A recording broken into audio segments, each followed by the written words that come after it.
Will technology ever fix the wobbly, squeaky shopping cart, or is that just kind of here to stay as part of a retail tradition? What do you think? Well, when you start pushing it down and you're like, this cart's going out of control.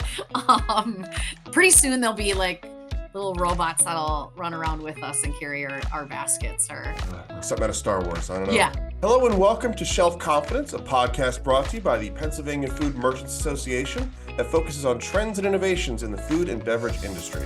I'm your host, John Zimmerman, and from UpShop today, I'm happy to welcome Lauren Kennedy, the VP of Customer Success. Thank you so much for joining us today. Yes, happy to be here, John. Thanks for having us. Absolutely. Been looking forward to this all week. So I figure we'll dive right in and learn a little bit about the history of UpShop. I know you guys have been doing this for several decades. I'd love to know a little bit about the history of where you guys came from and where you're going. Yeah, so UpShop in the right of its own brand is still newer to the market. We're about 3+ years in, but really the birthright of UpShop was the vision of our CEO of bringing point solutions in the food retail space together. And as we look at that and why the importance of that is, as you pull back the layers of what happens in the four walls of a retail store, there is so many connection points. I think that, obviously one of the most obvious is the inventory that associates are using every day. I oftentimes will talk about, how many times do we touch a piece of product? Where does it all go? Where does it travel before it's in the cart of a consumer and in their trunk on their way home? So we have been on a mission of bringing together the best in the industry. We have acquired 6 different companies to make up UpShop, and like you alluded to, we have decades of experience. We've been in the industry both from a fresh as well as inventory space for over 30 years. That's awesome. So what are some of the biggest operational challenges that retailers face today, especially in store?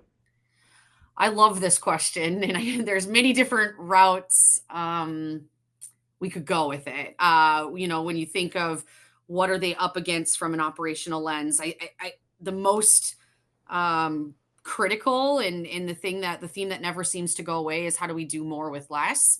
Mm. We are under labor crises across the globe on having folks experience both just having enough people, the right people, to do what it takes to operate the store in and out. And then our consumers that are shopping stores daily are expecting more value, and that experience that they have is what they're willing to pay for. And so I think operationally is how do we get more with what we have, or with less of what we have. So So what innovative approaches have you seen retailers take? We obviously don't want to compromise quality, so I'd love to know those stories. yeah, from an innovation standpoint, retailers are continued to be challenged with how do they provide value, as I just stated, but additionally, how do they innovate, and then how do we create additional efficiencies? I think from an innovation standpoint is how do they stay fresh and forward within their e-com space? How that's a massive investment that is going to still be required from our retailers, but it's got to go beyond just the aisles and into their fresh departments at a store level. And so attacking that in creative ways has been a fun innovation I've seen retailers do. But I also think it might not feel as innovative, but going back to the basics, how do you simplify? You hear from technology leaders all the time. How do we simplify our tech stack?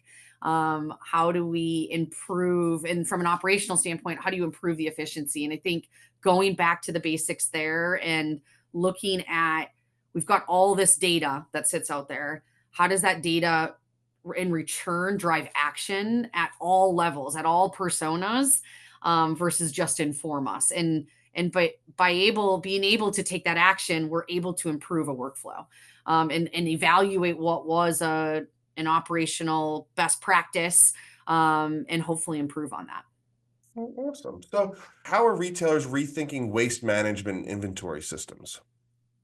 Yeah, I think it's both system and it is practice. And Mhm. so, how do you take steps that um, allow you to enhance different processes. So, how are we smarter with our data? How many different places are we sending sales data today?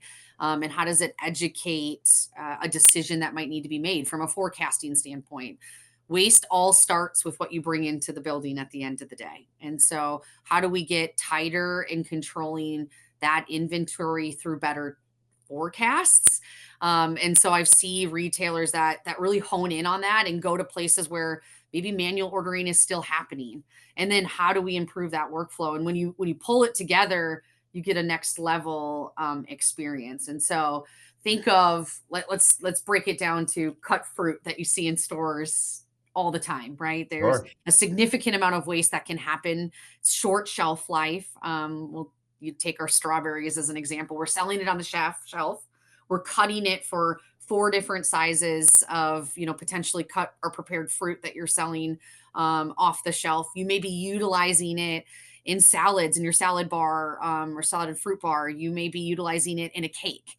And so, how do we make sure that we're taking what needs to go into all those recipes to produce a better order upstream versus every department saying, I need 2 cases or a case here, a case there, and losing control of that inventory. Mm.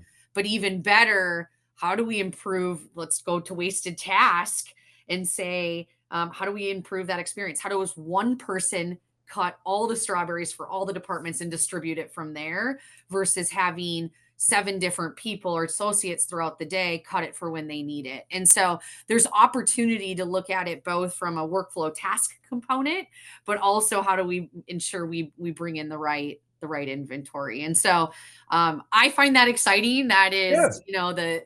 the now those associates can be spending their time on other value that they can bring to the consumers in our retailer stores.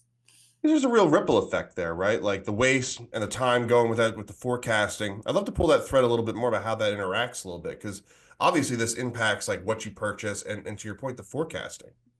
Yeah, right. At the end of the day, how do you bring in the right product at the right time? And you can use the push and pull mentality all the time when it comes to inventory. What is pushed down through your merchandising and buying patterns, but then I call it the pull from what does that store level need? And how do we have the availability to, from a distribution standpoint, get it to the store at the right time. Frequently, when you have a disconnected system when it comes to forecasting, and you're forecasting your produced goods over here and you're forecasting the needs you have for your UPC, that item, let's go back to the strawberries again, that item is needed in both places. And Mhm. if we can take the forecast of what needs to be made and we know when it's going to be made, now we can ensure that it gets into the building at the right time, versus trying to attempt to get it there. And we can use, computers to help make those decisions, and take into account what's happened in the past, what's happening environmentally from a weather standpoint, what's happening with your holidays, and roll that up into the different models that happen within that forecasting, for the different areas of the store. No, that makes sense. Makes a lot of sense. I mean, all this logistics ultimately are designed to ultimately save you time and money, I'd imagine. So yeah. Yeah, and I think the other piece is, in Europe is really leading the way here, but how do we continue to extend the life of our products? Yeah. And so not just when you get it in the door and making sure we have the right amount of inventory, not too much inventory, the right enough inventory to be able to capture and optimize your sales, but how do we extend the shelf life of these items that you're bringing in? And from your general grocery, your consumable goods, how do we ensure that we're FIFOing and rotating the product and taking the right markdown so that we can have more of a potential to sell it for a retailer and not waste it? At the end, do more with less is, how do we not just take one markdown across all of it, but sequence that so that you can hopefully earn more. Additionally, where else can that product be used, from a donation standpoint, and so that we're keeping more of that out of the landfills. And so we're attacking it from both ends, or the way we tend to look at it and encourage retailers as they take steps is upstream from a forecasting, ordering, inventory control when you think of waste.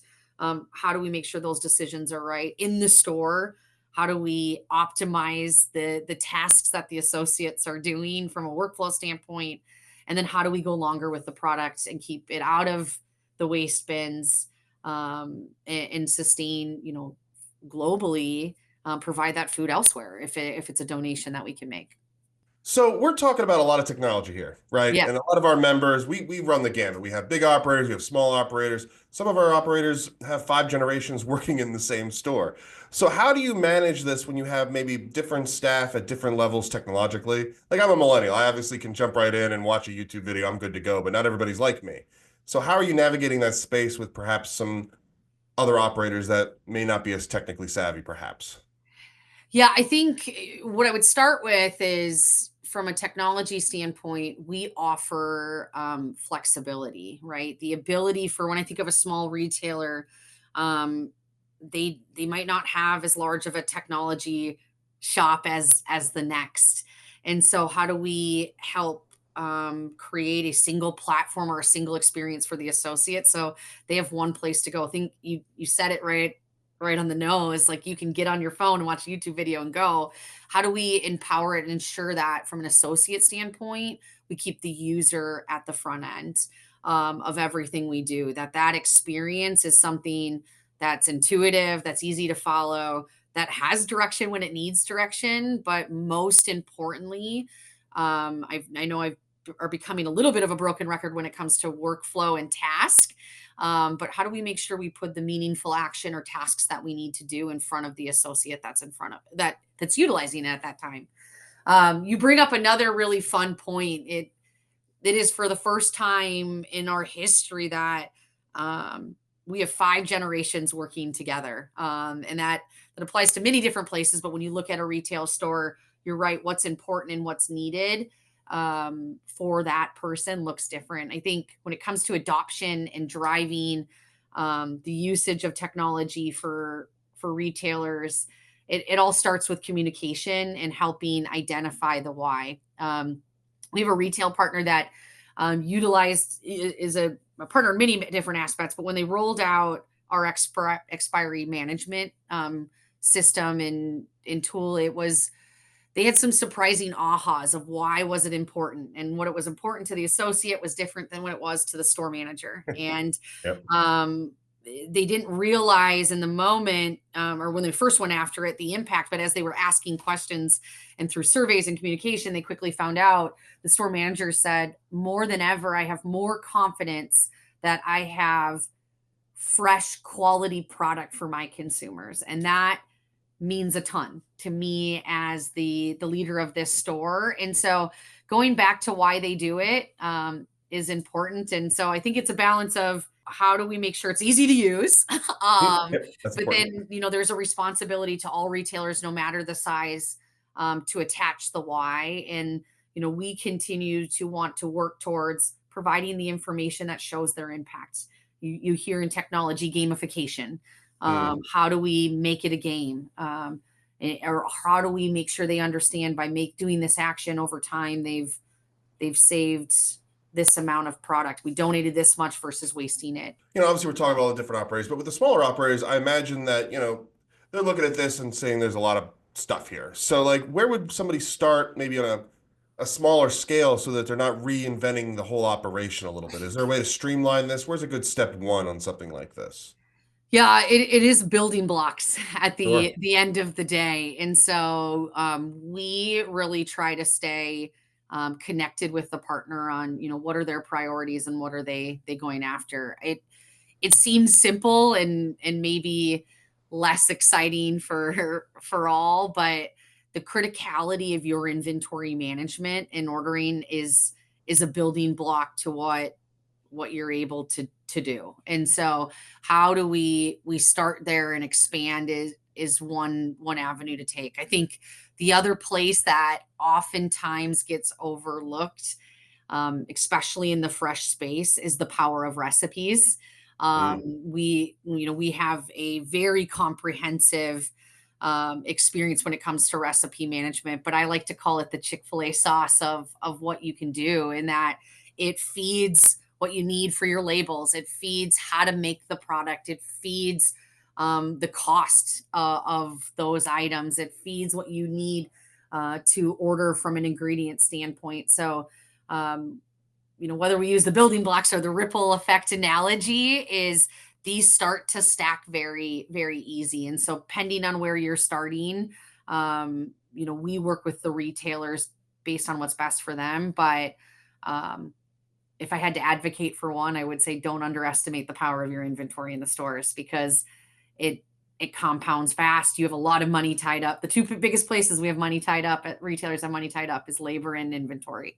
Sure. And so it is mission critical to get that right. That makes sense. We're spending a lot of time talking about data. Talk about Yeah. data. So, Yeah. what trends have emerged around data utilization in stores, and how is it changing the decisions that we're making? Because we're an operational solution, an enterprise operational solution, there's a world where there's too much data. And it's funny, we're having conversations with retailers all the time on, you know, I've got this data over here and I have this data over here, and how do we connect it together? Um, and we all live it in the world, today's environment. There is a world where there's too much data. So when I look at becoming more data driven and seeing retailers become more data driven, it goes back to, how does that data drive action? How do we move past information to action? And so, and I would say we're taking it one level further to say, now let's attach the persona. What is the action at all levels? What is the actions? Does that data inform, hey, you didn't sell this product today, or the last 3 days? Go check it. You might have an out of stock. At the associate level, to the district level, to say, across all your stores, these 3 stores are making significant edits. We need to evaluate. Here's what we'd recommend evaluating. To the merchant, to say, you've got too much shelf space in this area, or we're not selling it. And so attaching the personas to the analytics we're doing from data is increasingly critical in the way in which we're going to be able to do more with less. It's going to allow us to have more meaningful actions at all levels, and improve those workflows. I think the other flip side of data is, back to, where do you send your data? How many different places are we sending sales data? How many different places are we selling promotional data? And how do you get that data to work for you? We talk about master data all the time, right? And how that data in is data out. And not all technology and software companies are going to tell you that. But how do we continue to create efficiency, both from a back end as well as that front end experience when it comes to data? No, that's good. I mean, yeah, you can have a lot of spreadsheets, but if you don't know what you're looking at and you're using them correctly, what good is it?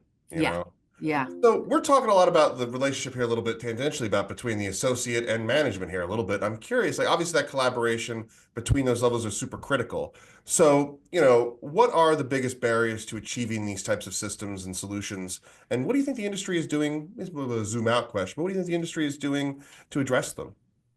It is inconsistent across the board, right?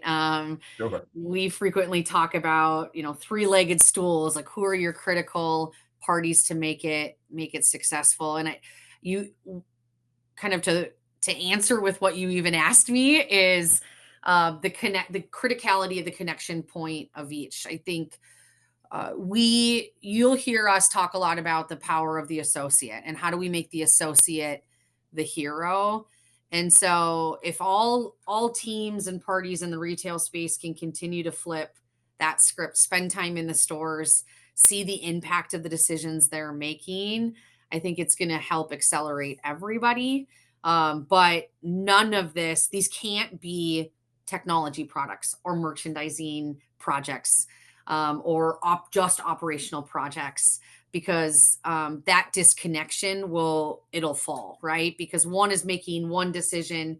Say the merchandising is making a buying decision that now no longer matches the operational workflow in the store, or the technology is just looking at it from,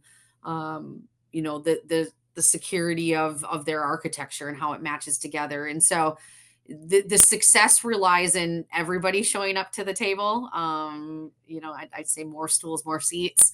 But at the end, if we can stay at the core, keeping the associate the hero, I think everybody's going to see success from that, from the ROI they're desiring. Kind of pulling this thread a little further here. So, actually, I'm shifting gears slightly. No, you're good. Uh, with the rise of e-commerce, brick and mortar stores have had to reinvent, obviously. Mhm. So, how are physical stores evolving to compete in the digital first world? I see it as it's a space of two or space of both. It's not and or anymore. And so shoppers are paying for that experience. And in some cases, that experience is through the e-com space. And it is requiring, retailers, it's not an option. It's requiring folks to invest.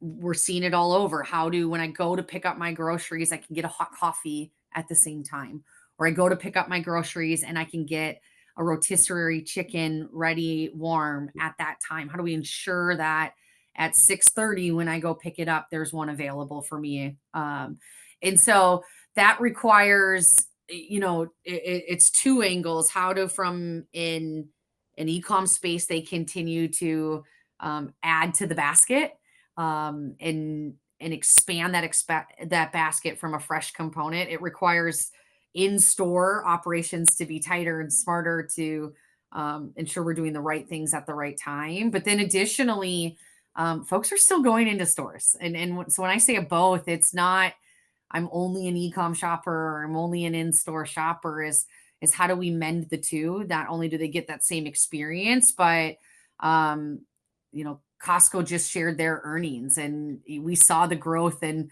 both their memberships, the need for technology, and the value that they're getting from that experience in store. And so there are still stories to be told on why are they coming in, and if your associates are just heads down and we only focus on the price play, you could be missing out on that value that they're willing to pay for.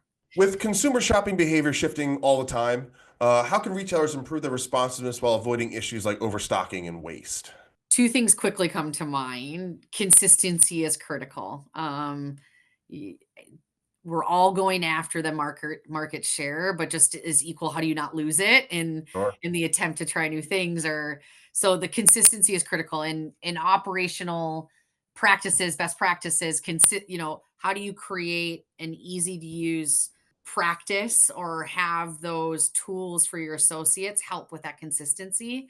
Also, how do you simplify it? It's, as an operating system, and we're not looking to replace the associate. That's never what we're leading in with. It is repurposing those tasks. How do we take the wasted task that they're doing and allow it to open up for the shopper that's in the store? And so I think the demand is, trends are going to come and go, but making sure you never miss out on your core items or your core components that your shoppers are expecting, the value that you're promising, is done through consistent operations. And then the next cherry to be able to go further is freeing up more space for those associates to create that experience for your consumers.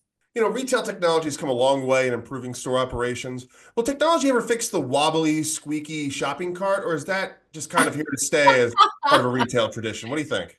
Well, when you start pushing it down and you're like, this cart's going out of control. Um, the quick return back. No, Yep. wouldn't that be incredible? Pretty soon there'll be like little robots that'll run around with us and carry our baskets. Or Like something out of Star Wars. I don't know. yeah, I have yeah, so many yeah, mixed feelings about that. It's like, yay, oh God, it's terrifying, yeah, So yeah, they're good yeah. and bad there, I guess. Right, right. But yeah, looking to the future here a little bit. So what do you believe will be the next major evolution in retail operations technology? And how should retailers prepare for it and stay competitive in the coming years? Tell me the future. The future. Yeah. I probably should have introduced myself this way. I'm an operator at heart. So when I think of the future, it is um, simplification. At the end of the day, is how do things become uh, turnkey? How do we shrink down the way that we train folks so that they can be proficient on day one. I used to say, right, it took a year to train somebody in ordering because they had to go through every season before they knew what was going on. Now, how do we get them proficient on day one and doing those tasks? But I think when it comes to I'd probably bucket it in three worlds. And it is first around inventory intelligence and just that Mm, inventory component. How do we become more nimble from merchandising strategies across stores and regions and um, gain value at that table? And so it can't be just a merchandising strategy. What is the inventory management capabilities to unlock that? And so you can't measure or manage what you can't measure. And so how do we help get our merchandising folks more control of that inventory reality across the store? E-commerce, I am thrilled to see where e-commerce will continue to go. It is we in the grocery space and food retail space is you're not just fighting for the e-com business, but the restaurant business as well. And so, how do you bring components of that made to order, the custom cakes, or having that rotisserie chicken ready to go, or even just simple kitchen management, walking up and being able to order on the spot, having that nimbleness and flexibility to bring that to life for the retailers. We just got to continue to expand the aisle for your ecom shopper. And then I don't see the world changing in that shoppers are going to pay for that experience. I know I hit on it, but how do you focus on that shopper and what's important to them and ensure that your associates can match that? I often say we forget our associates are our shoppers as well. And true. so in the world of waste and what's critically important to generations, you have a generation that's very cost conscious, and we have a generation that is very focused on the sustainability and our environment. Both of those worlds live together. And that if we can control inventory, we can keep costs at a reasonable place, and we can ensure things stay out of landfills, and we also can still make sure that food is accessible to all by donation. And so the why, the value that our shoppers are looking for, that our associates are looking for, how do we highlight that in everything we do? And so I know I answered that less from a world of like, what is the next fun, exciting Star Wars technology that comes out?